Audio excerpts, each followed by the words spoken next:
Hello there YouTube and welcome to a Who review. I am Davros and I'm a Whovian, and today I review Doctor Who, Genesis of the Daleks.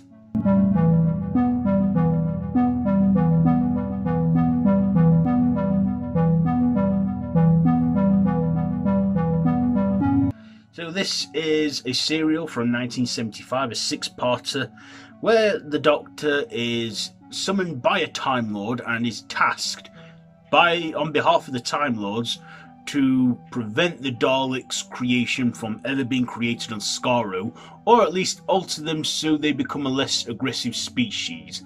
And the Doctor is, taken there to Skaro, where he finds Sarah and Harry, and they go to investigate this whole creation of the Daleks, and they find the man responsible is a crippled scientist named Davros, who is a Khaled, and of course, like I said, they have to try and change the future of the Daleks, but of course along the way there, the Doctor hesitates when he has the chance to destroy them, but also he then is captured and tortured and interrogated by Davros to know the future of his creations. And of course, he does kind of delay, it doesn't stop him, but he does delay the Daleks by a millennium.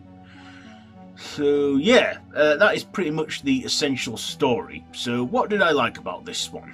Well, what didn't I like? Well, I love this story. It has gone on to be one of the best Dalek stories of all time, and I can see why, because it is. To Russell T Davies, this to him clearly gave him inspiration for the Time War, and apparently set things in motion for that future event, which would go on to play a part in his revived era of the show.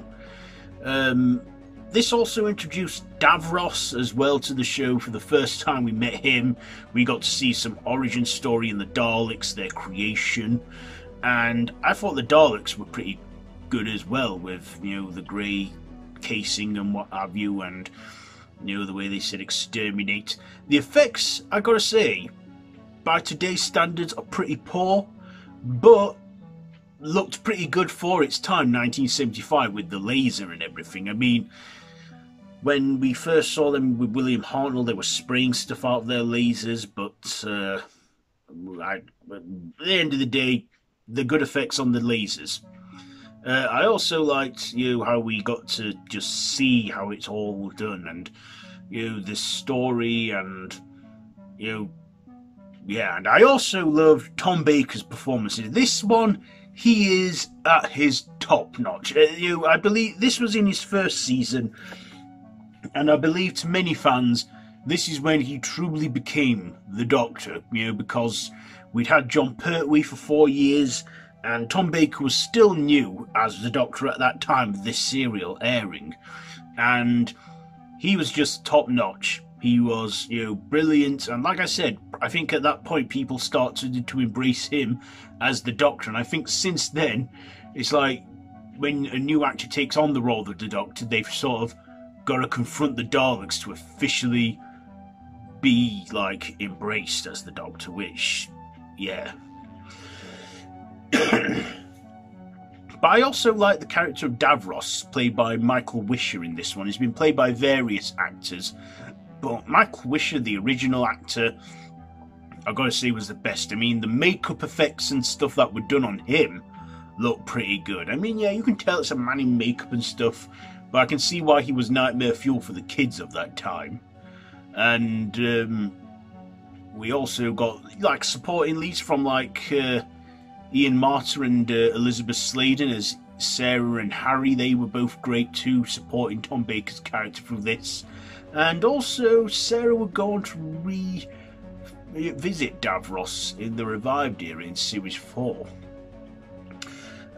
This is 6 episodes long, but I don't actually mind it being 6 episodes long. I mean, I don't think there's an ounce of boring filler in there. I weren't bored watching this one. I remember sitting there watching this many years ago when I bought the DVD. I remember sitting there watching that and being, amazed by it. And even today, I still enjoy watching this one, and I enjoy, like I say, those 6 episodes fly by like that, and this is a six-parter done right. See, when it comes to six-part serials, I'm usually thinking, is there going to be a boring episode in there? Is there going to be a filler? Is it going to drag? You know, but this one, it's done right. It kept me entertained, it kept me watching, and I just enjoyed it. I was watching it and being amazed, especially with the location, especially in the opening when we see, you know, what is meant to be Skaro, which is again filmed on a quarry, and Doctor Who films a lot of planet scenes on quarries. I also thought, yeah, the story, the effects were brilliantly done. Like I say, best Dalek story, I've got to say, at least definitely from the 70s and Tom Baker's era. I mean, we've had many other Dalek stories that are great, but this is the one that people always remember. Even David Tennant said that this one was his earliest memories of Doctor Who. And yeah, I can see why. You know, a lot of, you know, this is just gone on, like I say, the best one. Do I have anything to dislike? Well, like I say, the effects aren't brilliant by today, but like I say, were probably good and stunning at the time. So, ratings. I don't think I've got a thing to dislike about this. I'm getting straight to the ratings. The performances, they get a 10. The writing, a 10. The visuals, I'll give them an 8. And my personal, I'll give it a 10. Because I just, like I said, I enjoy watching it. So, there you go. That's it for this Who review, Doctor Who Genesis of the Daleks. Have you seen this one? Let me know what you think down below in the comments. If you like this video, be sure to give it a big thumbs up. Share with your friends and feel free to subscribe to the channel if you haven't already and to hit that notification bell. I have been Davros the Whovian, and this has been a Who review on Doctor Who Genesis of the Daleks. So until next time, run for your life.